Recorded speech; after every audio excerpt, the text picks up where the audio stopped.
Coming to us all the way from downtown Austin, we have the infamous, the amazing.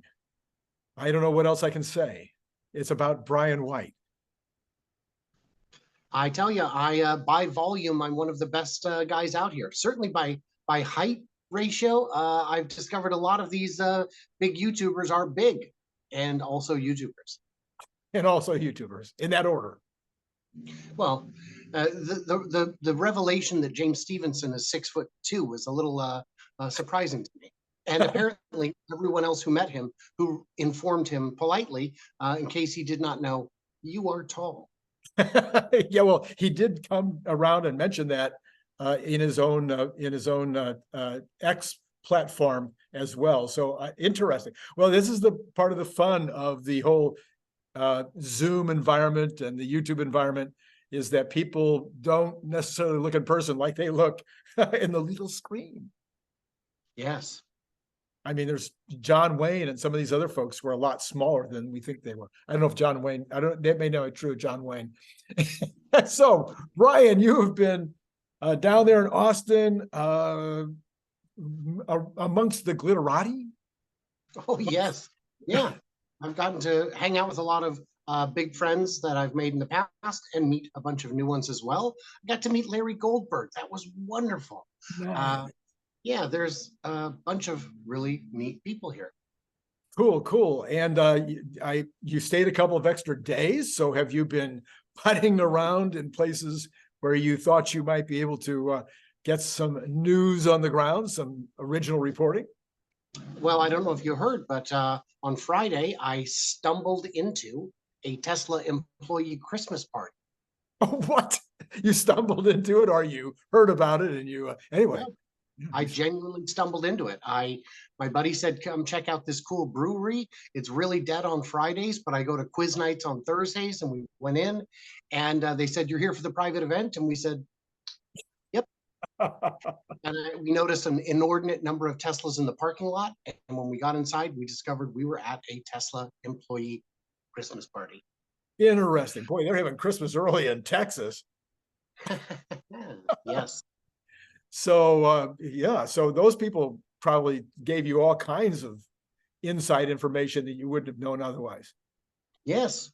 Yes, they did. Now, sir, Brian, do you work for Tesla? Because I don't Yeah. I said, not directly. I don't directly work for Tesla. And they said, oh, okay. So maybe they thought I was a supplier or a contractor. Yeah. But that's true. I work around Tesla. Yes. Yeah. Absolutely. I definitely work for Tesla. Absolutely. They just don't know that. Yes, and you actually get paid. So you are a professional worker for Tesla. Yes, I am employed. Employed to promote Tesla. Yeah. I'm a Tesla analyst. Well, okay, I have a few questions. You know, there was a whole bunch of stuff out of this entire event. Obviously, there's so much going on. I haven't. It's hard to even find news articles that have the word Tesla in them that don't also have the word Cybertruck in them. It's just been crazy for the last 5 days, and I think some people are thinking that Tesla is not doing that well. The stock is not doing that well this morning, but in fact, it's doing better than the entire Mag 7. It's about to go in the green.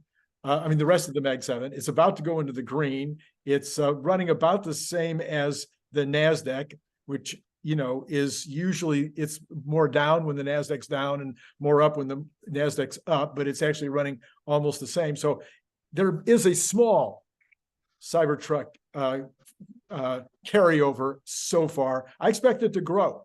What do you think? I think so too. So the good news is there were some big disappointments on the day. This price is way too high compared to what we expected. The range is much too short for what we expected. All kinds of disappointments, but it didn't tank. Yes. That alone is good news. That alone is good news. It is priced comparably with comparable spec Rivian and Lightning.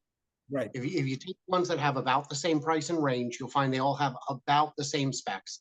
Some a little better on one or the other. Tesla a little better on most, but The difference between them is, and what the analysts will come to find out is, that when we're selling these $80,000 trucks, that Rivian's losing 30,000, Ford is losing 10, and Tesla is probably making 10 to 20. And well, but they said they're going to lose money over the first, it's not going to be profitable for a year, right? We've got all that equipment to amortize. And right now we're only amortizing it against 100 trucks, Right. as opposed to, thousands and thousands, as opposed to an actual ramp. When it really gets chugging, that's when we're going to see the money really hit the financial statements. Well, speaking of really getting chugging, I went out on a limb. I said, okay, if Monroe says it's true, it has to be true. And I ran with it yesterday morning. And I said, okay, they've got a throughput right now of 60 per hour. And then I saw a bunch of folks, even Lutz, Jeff Lutz came in and said, well, be careful there, fella. He didn't say it to me, but in general. So did you get any sense in all of your wanderings over the last 5 days, whether, I think you just had lunch with Joe Tegmeyer, or breakfast with Joe Tegmeyer. I did have breakfast with Joe, and we did discuss this. So tell me, where are we? What do you think we are? 60 is the burst rate. 60 is the maximum capacity. Right now. We are not going to see 60 anytime soon. Yeah. The biggest hurdle right now is we're still waiting for that second 9,000 ton press to come online, which means right now they have to make a bunch of fronts, switch it out, make a bunch of backs. I see. And you can see how that's going to slow things down. I mean, for one thing, 1 instead of 2 is half as many in it, but the changeover time is also a hassle. That he expects they'll have that running within the next month or 2. Okay. So that will solve it. The next bottleneck is batteries. There's one line making 4680s at more or less full speed. There are 3 additional lines that are ramping up as we speak, and there are 4 additional lines being configured now to begin production, begin their ramp, I'd say within the next 2 to 3 months. All the equipment appears to be in and ready to configure, or is in the process of getting dialed in as we speak. So that would mean the good news is they will 8x battery production on 4680s. The bad news is they haven't done it yet. Right. And so so that is a second bottleneck. Those are the 2 big bottlenecks. Once you get those 2 addressed, the third one becomes, do we need another line? And there's space for another line right there next to it. Joe estimates that only about 5% of the factory's footprint is currently dedicated to Cybertruck production. Wow. And that's just the line itself, right, and the space directly above it.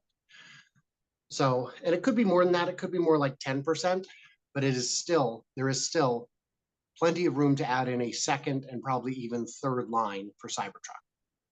All right. So even at 60, if that's the burst rate, that's one. And then, so one shift would be 480 a day.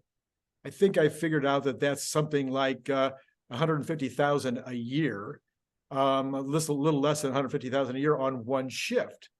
So just going to 2 shifts would get us 300,000 a year. 3 shifts would get us to 450. And then if it was running all 4 shifts, we'd be at 600,000. So we would need to do all that before we look at a second line, right? Well, there's always going to be downtime within the line that needs to be considered, and having 2 lines allows you more flexibility to do that.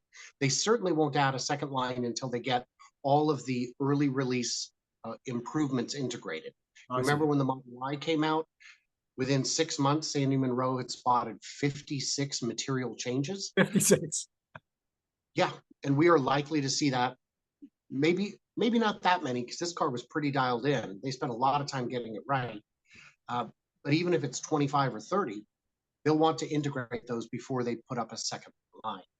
And yeah, I don't know if Sandy's number of 60 seconds is correct, but he has, if anybody would have a qualified guess, it'd be Sandy. All right. So then, based on what you're saying, then we're looking at a couple of months before we get the second press. But that is not going to slow it down. Again, we have to think about what does that really mean in terms of slowing it down, because if you've got that press could be going 4 shifts, even while the cars are only at 1 shift. So even taking into consideration tear down or stopping, putting in the other mold and then starting up again, you still probably could hit these numbers because you've got 4 shifts to play with. Absolutely. And again, it's a hassle, but it's not the deal breaker. So yeah, I'm confident we're going to see a good ramp to 89,000 total next year. You think you're still looking at 89,000 for 2024? Yes, I have not had a chance to talk to Bob from Bob's Bibs and Bob's to find out if there's been any revision to his parts orders. And I don't know that he would be watching it hawkishly enough that far out to know. Right. And it might also be that that number might not switch up until a couple of months from now, once they see some kind of a continuous production going on. Yeah. Right, because it's still just a projection, and projections are, of course, subject to change. Well, I'm hoping that since you were sitting there in the presence of Joe Tagmeyer, that you also discussed with him the potential for where this Gen 3 vehicle might go in the factory, and where if this is going to happen in the factory, or if it's got to go to Mexico, or if you've had any change of mind on that one, Brian. So I had a chance to talk with him about this on Thursday. Okay. And because he was still saying, oh, it's going to be in that extension at the south end. And I said, are you here? Who are your sources say? And I go, your sources? Which sources? And he said, that would be the book. And other people since then. I go, are the other people reading the book or people with sources? Because I think they might be people reading the book. So this is all still going back to that rumor in the book that has appeared nowhere else. Joe did not share with me any sources that he has on the ground that have said that the compact would be made in Texas. And again, it just doesn't fit with a whole lot of the philosophy behind it. So I will have to make a dedicated video on just that topic to just direct people to whenever they say, but the book said. All right, Brian. Well, then I know that you put out a video, or at least some things on X the other day, where you were talking about that the drive-by-wire was going to allow for for a British export, or an Australian export, etc. All the right-hand drive places, that because it's drive-by-wire, switching over to right-hand drive would be easy. Yes, there is a complication that was pointed out to me afterwards, which is the windshield is asymmetrical and it goes lower on the driver's side for the windshield wiper to tuck. And if the windshield is asymmetrical, they need to flip it. So there would be some, because you can't have the windshield on the wrong side. The wiper would be, you just have a little bit of, you can't do that. So there could be an added complication there, but I think that would be insignificant compared to having to make a mirrored casting. Right.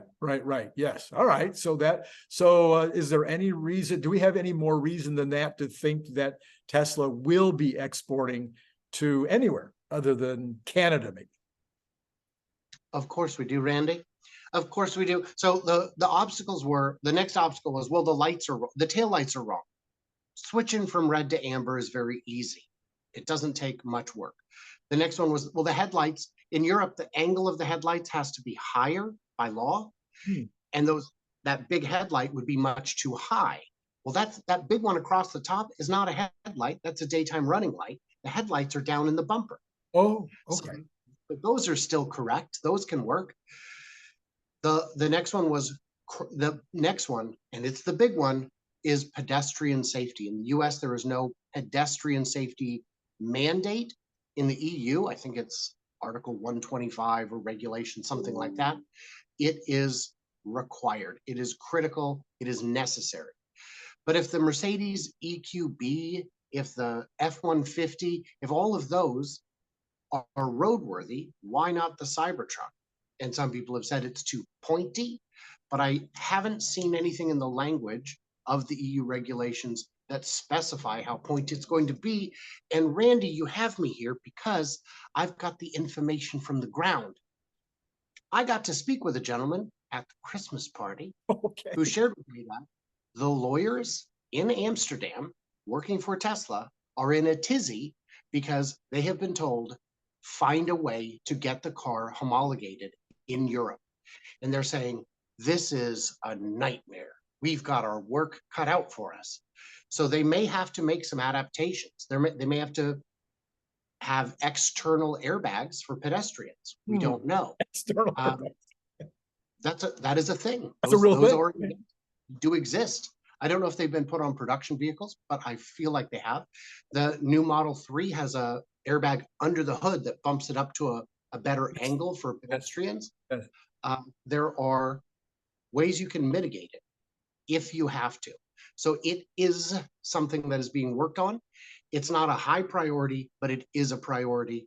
And I did have some wise guys on X saying, oh, great, you're leaking news that's 3 years old. That's not 3-year-old information, my friend. 3-year-old information in Teslaverse is worthless.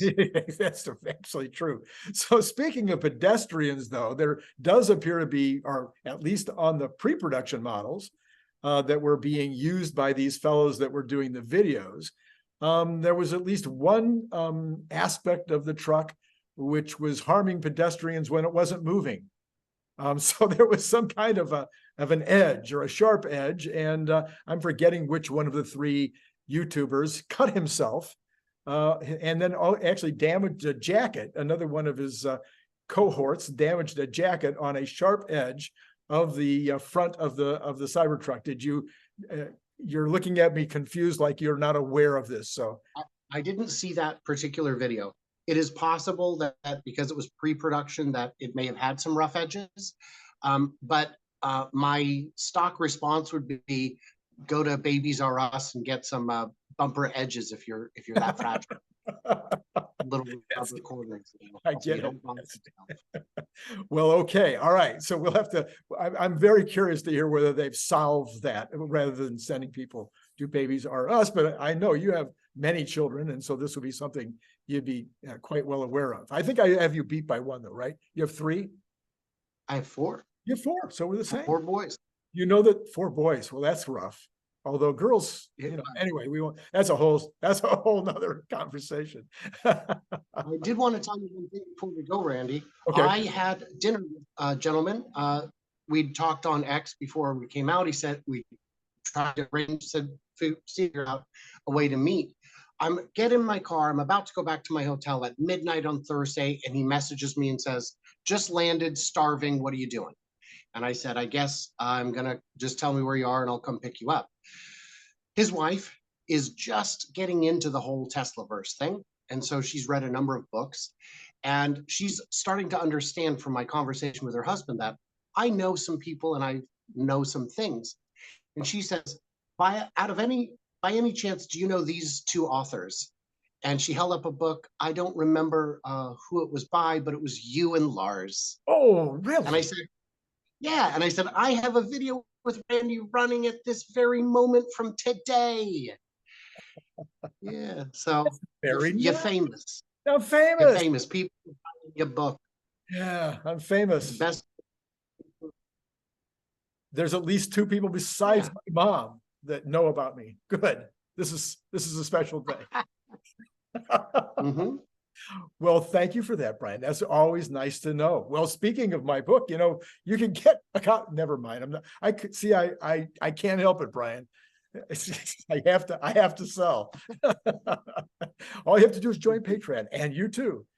Brian from Austin. He's calling from Austin before he flies back to Washington.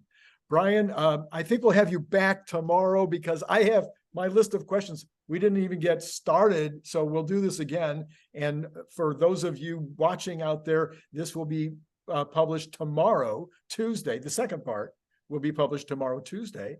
And in the meantime, you should go over to My Tesla Weekend or to 4K Podcast, at 4K Podcast, if you want to follow Brian on X. It's so hard to say, Brian. If you want to follow Brian on X, not Twitter, formerly known as Twitter, follow him everywhere, and he'll appreciate that. Oh, by the way, yeah, that reminds me though, you've become kind of a big deal yourself on X right now because Boomer Mama has been like promoting the heck out of you. I She saw is so wonderful. She's been so kind and gracious. And I mean, she does fantastic work. Even if she didn't know who I was, she does great work. But she has been amazing to me. And she's, in my experience, an amazing person anyway. But it feels extra special when it's, you know, she's been towards. she's been on my show a couple of times. I think she posted on X, I think once again this morning, saying you're just 333 followers shy of your 10,000. And so she pumped you again and said, surely, I don't know who she was talking to, but she did say, surely, come on now. This is a running joke. Everybody laughs at the Shirley joke. A big building full of sick people, but that's not important right now. Okay, Brian. He needs 330. Last we heard 330 to get to 10,000. If you are on X and you're following people on X, go over to X at 4K Podcast and follow Brian. Thank you, Rayman. There you go. All right. Hey, for all of you, thank you, Brian, for being on, and to all of you out there, it's been great talking to you.